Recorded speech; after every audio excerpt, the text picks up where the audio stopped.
What's up, everybody? It's your boy Stevie the Black. I'm back, and I'm here to give you another wrestling theory today. I know I misspelling out the name, but I only have a limited time set on I can do this video, so I thought I'd just get into it. So today, I decided to talk about the best in the world himself. No, not Chris Jericho, the other best in the world. How there could be two best in the world, I have no idea. I'm talking about CM Punk. Now, if you've been watching the videos this week, you would know that this video is coming. And CM Punk's UFC debut fight is this Saturday. And I've seen the documentaries that they've been putting up of CM Punk. I believe it's called The Evolution of Punk. And I'm in full support of CM Punk. I hope he does well. I hope he has a good match. I hope he doesn't crash and burn. But, like everybody who leaves the WWE on bad terms, you always want them to come back. You always want that one more match. There's a term in wrestling called never say never. And though that meaning means nothing really, it's always nice to say it because, I might come back one day. You never know. So, but that's just what they say to keep people to be quiet. But we know most of the time they're not coming back. So obviously we know. So this video is basically how I feel CM Punk should be able to come back, because I think it'll be a great way to really what's the word I'm looking for? It'll be a great way to showcase I think a great way to bring back CM Punk. I mean, I came up with this a long time ago, but just like most of my theory videos, I had to wait till the right time. And what better way to distract you from CM Punk UFC debut than talk about bringing him back into wrestling? So, without wasting any more time, let's get into it. So, how would I bring back CM Punk? This is how. Wrestling is a story. That's what WWE is. TNA, New Japan, Lucha Underground. Wrestling is a story. Sometimes it can be a good, simple story. Sometimes it can be a good, complex story. Sometimes it sucks, and sometimes it's awesome. Sometimes it's in the middle. Like, oh, they could have did this, or oh, they could have done that. So this story is a mixture of all of it, because it could go either of two ways. It can either go good, or it can go bad. Obviously, I think it can go good, which is why I'm sharing it with you. So this story kicks off the night after the Royal Rumble. And I would have said it in this time slot, but because of what's happening with Triple H and Seth Rollins, we know they'll be the ones facing at WrestleMania this year. They could do it another time, but obviously why not just wait till WrestleMania? So we'll set it into next year's time. And when I came up with the story, there was no brand split, so it was much easier to do it. But I can work with the brand split too. So here we go. The story starts off with the night after the Royal Rumble, and Triple H opens up Raw, okay? He opens up Raw, and he's running through his accolades. He says, last night was the Royal Rumble, such and such won. That means at WrestleMania, they have a chance to become either Universal Champion or WWE World Heavyweight Champion. And, that's a feat that I've accomplished not once, but twice. I've won the Royal Rumble twice before in my career. And, I've done a lot of great things in wrestling. I'm a 14-time world champion. I helped create D-Generation X. I helped to create the Stars of Evolution with Randy Orton and Batista and Ric Flair. I made NXT what it was. I took it from that crap show and turned it into this awesome mega show, and I've contributed a lot to this company. And I know we always haven't seen eye to eye, but I just wanted you guys to know that I appreciate all of it and everything you do. So we're all thinking, well, what's up? What's Triple H talking about? Is he about to retire? Is he done? Is he about to go full on corporate mode and is done wrestling? And he's like, I've been thinking about this for a long time. I've talked about it with Vince. I talked about it with my wife, with my kids, with everybody in the back, the guys in the locker room, and I think maybe it might be time to retire. And the crowd's going, no, no, no, no, no, no, because they're thinking, oh man, Triple H is about to retire. Some people might be like, yes, yes, yes, because of what he's done in recent years. But really, if you think about it again, he's done these amazing things. So it's like, oh man, Triple H is about to retire. Oh man. So then that's when he quickly turns heel and says, because you know what, I've beaten everybody anyway. And, I've beaten Daniel Bryan before. I've beaten down Daniel Bryan. I created the Authority, you know.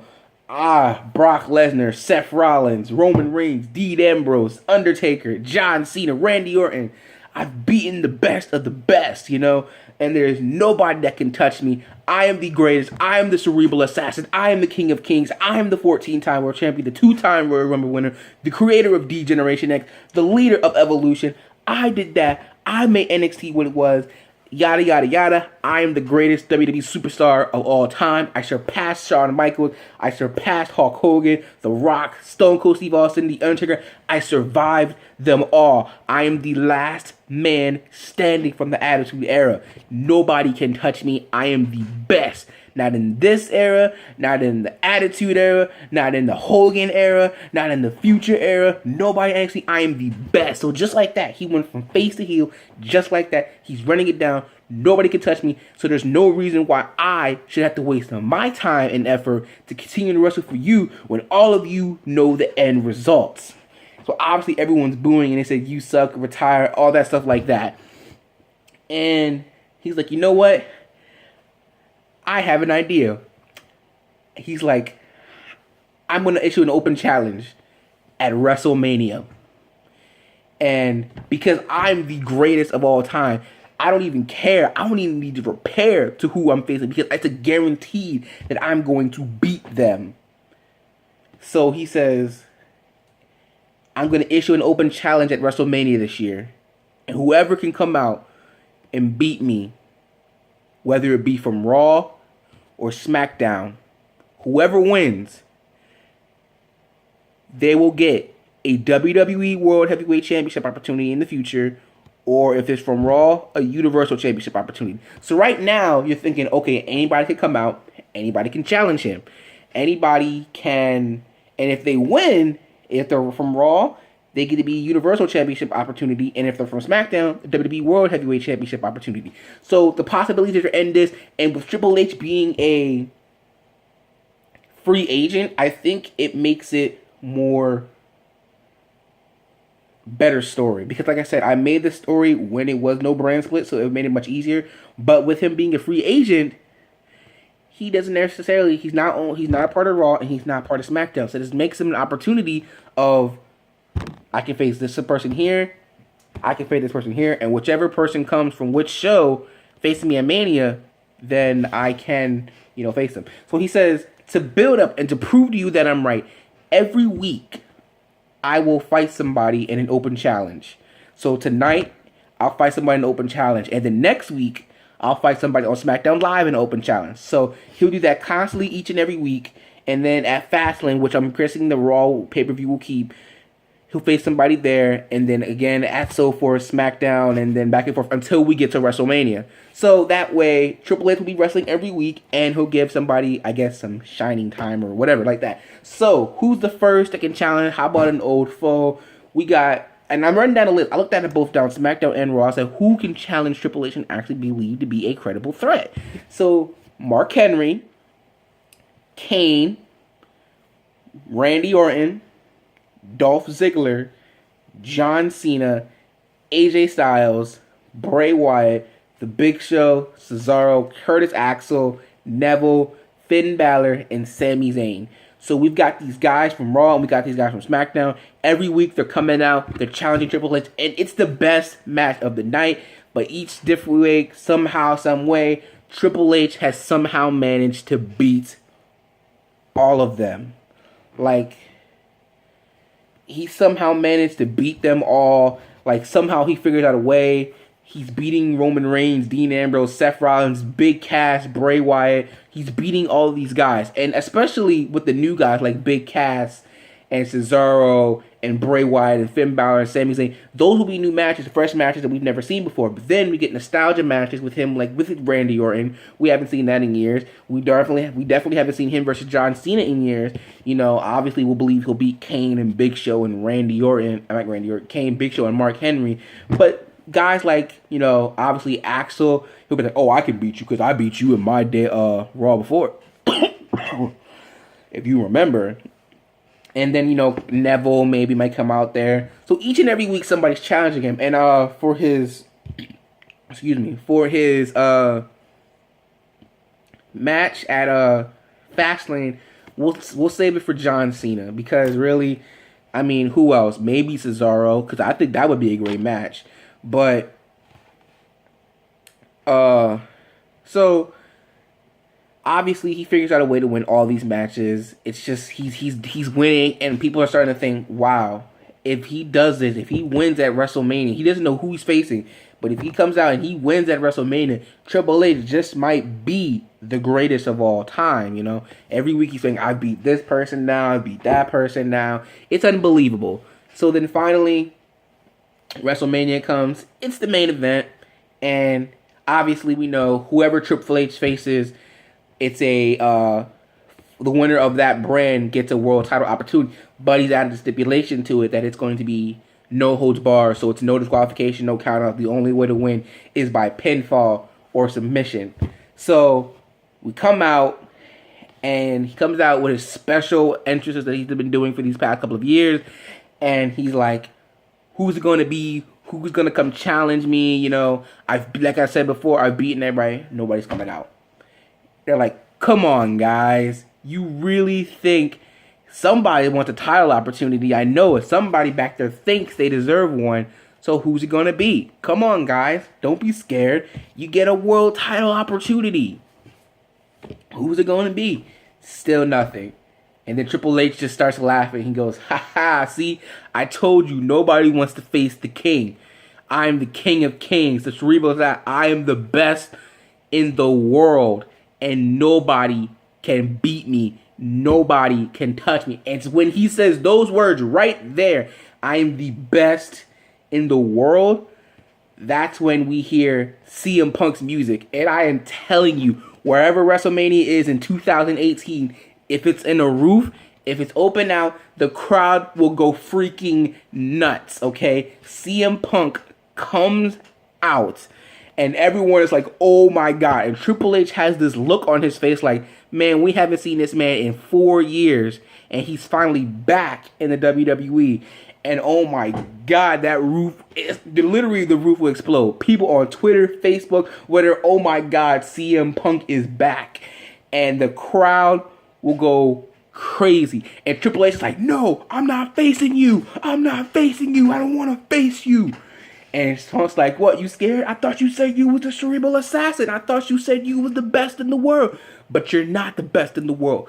I'm the best in the world. And I will prove it by getting what I deserve. And that is a WWE Championship opportunity.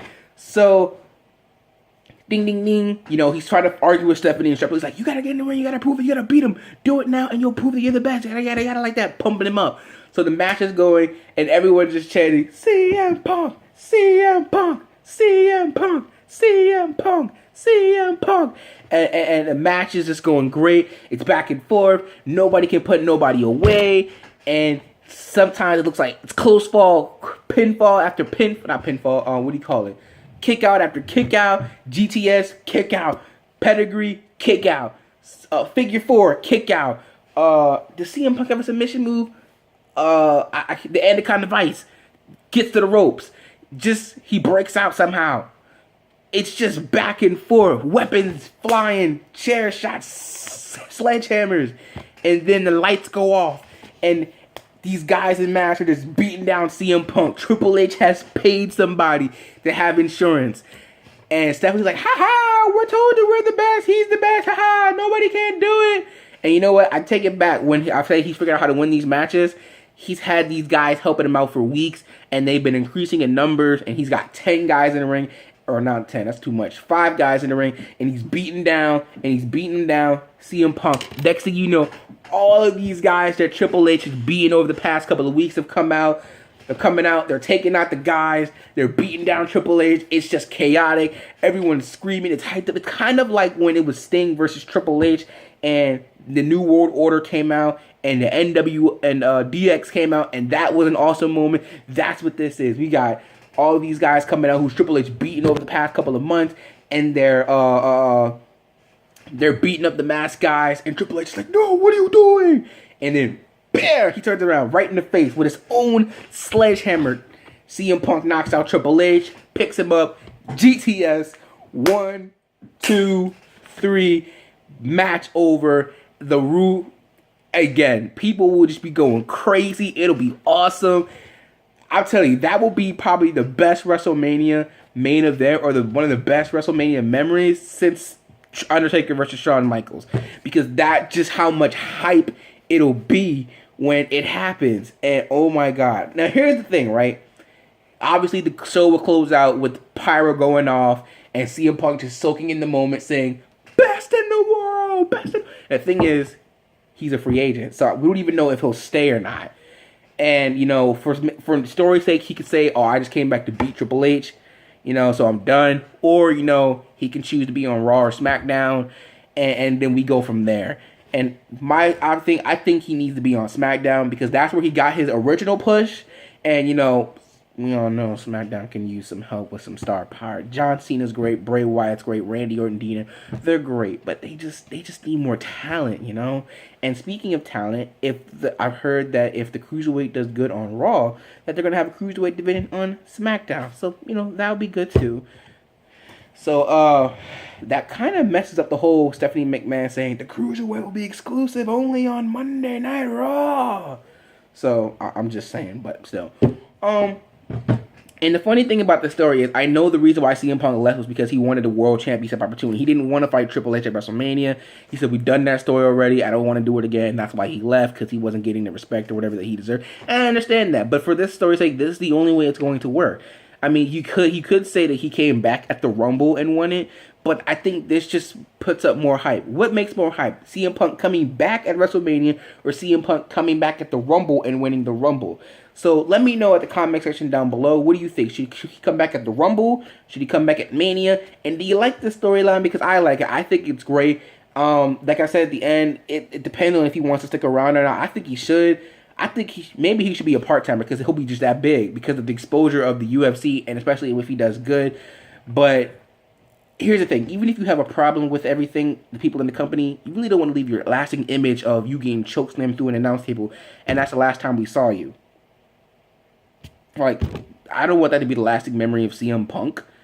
I mean, we never thought we'd see the Ultimate Warrior in the WWE again, but he came back. That was because of Triple H. We never thought we'd see Bruno Sammartino in the WWE Hall of Fame, but thanks to Triple H, that's what happened. So, I know Punk has issues with Vince. He's got issues with Triple H. But maybe, I don't know about Stephanie, but maybe because he's his wife, maybe. But Shane McMahon, I don't know if he has any power, but he can go, hey, Punk, come on, man. Just look, this is me and you. I think maybe you should come back for one more match, for the Hall of Fame, whatever, you deserve it. I mean, we are talking about CM Punk. If does he deserve to go in the Hall of Fame? Absolutely. Longest reigning WWE champion in the modern era.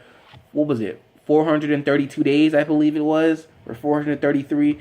The man deserves to be in the Hall of Fame. So does Daniel Bryan and everybody else like that.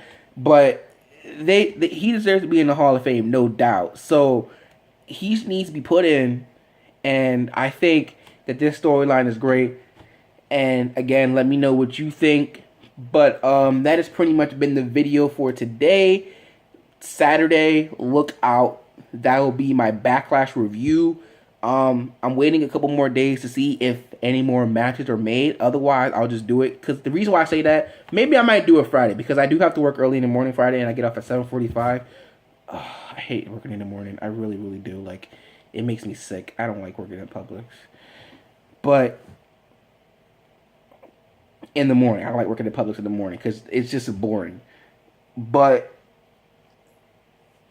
just let me know what you guys think. I think it's a great storyline. And then Eagles football. Eagles football starts Sunday. The NFL season has started. It's back. I'm excited. I really, really am.